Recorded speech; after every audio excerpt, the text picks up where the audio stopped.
Your mind is a magical garden. In each moment, you plant seeds with your thoughts and water them with your emotions. Are you planting seeds of love now in your mind's garden? Wolftelligence! Welcome back to the podcast. My name is R.E. On this episode, plant seeds of love in your mind's garden.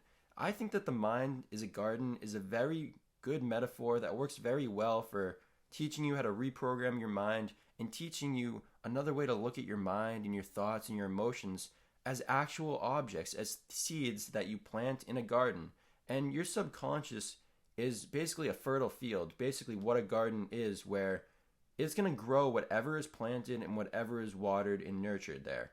And often unconsciously, we're planting seeds of fear, of doubt, of hatred, because that's what's being programmed from the outside in. And I'm not saying program like we're robots, but your mind really is like a computer. It gets programmed, and you have the ability to reprogram it if it's not working the way that you want it to work, which is what happened with me when I was going through my mental health issues. My mind was way too negative, way too filled with basically flowers, not even flowers, but seeds of fear and doubt that were blossoming into maybe like weeds or just like very ugly plants. And if you don't choose the seeds that are planted in your mind's garden, you're going to be at the whim of the world around you. So this is something that I started doing a couple years ago, very consciously planting seeds in my mind's garden, planting seeds of love, planting seeds of peace, of compassion, of empathy, things that really help me. And what is planting a seed, planting a thought, other than just thinking a thought? It can sound very complicated, but it's not complicated at all. It's literally just thinking something. It's instead of thinking of fear, thinking of love. And you say, well, I don't have any control over my thoughts. I can't do that. First of all, that's a limiting belief. That's something that you think. That's what I thought as well. But through meditation, through cold showers, through actually practicing this, you'll realize that you can gain a lot more control over your thoughts than you ever thought was even possible. And I've just seen this play out in my life over the last 3 years. Is now I would compare my mind's garden to something of like an Eden, a heaven. It's something that I really enjoy being in, while it used to be like an abyss, like a pitch black abyss that I was always falling down into. I know some of you will really feel that, especially if you're going through it. But planting seeds of love really helped me reprogram my mind. That was a huge aspect of my first book that I wrote, You Know Who You Are. I actually had 2 parts of Plant Seeds of Love as a poem.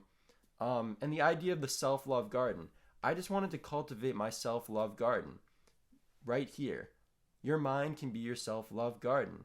Your mind can be a place that is filled with heavenly flowers, beautiful trees, beautiful fruits that you can really reap in your mind. But it all comes with mixing the thoughts, which are the seeds, with the emotions, which are the water, to help grow them.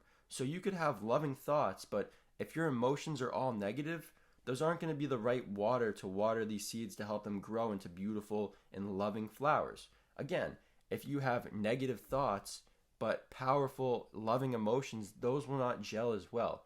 You want to have the positive emotion and the positive thought, the seed, and water them. And obviously the sun is you. You know who you are, star of love.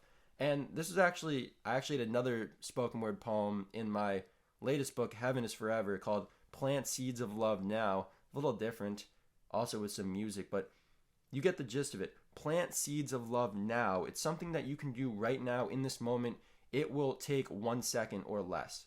And it's something that you can do in every single moment. And it's something that I would suggest doing in every moment. Suggest doing while you meditate. If you're sitting there for 5 minutes, plant seeds of love in your mind's garden. Weed out all the fear, hatred, doubt. That's all it is. And as I said before, just to give you some perspective, my mind's garden used to be a barren wasteland. It used to be terrible.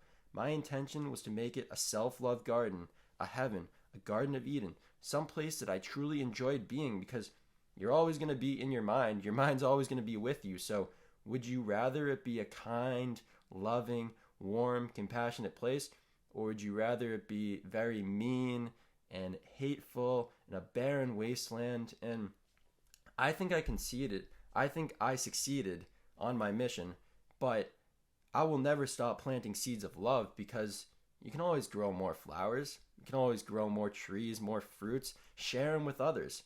share your love with others. And that's what I plan to do now. That's what I keep doing now. So I hope you enjoyed this episode.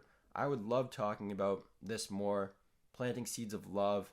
But that's it for today before the episode gets too long.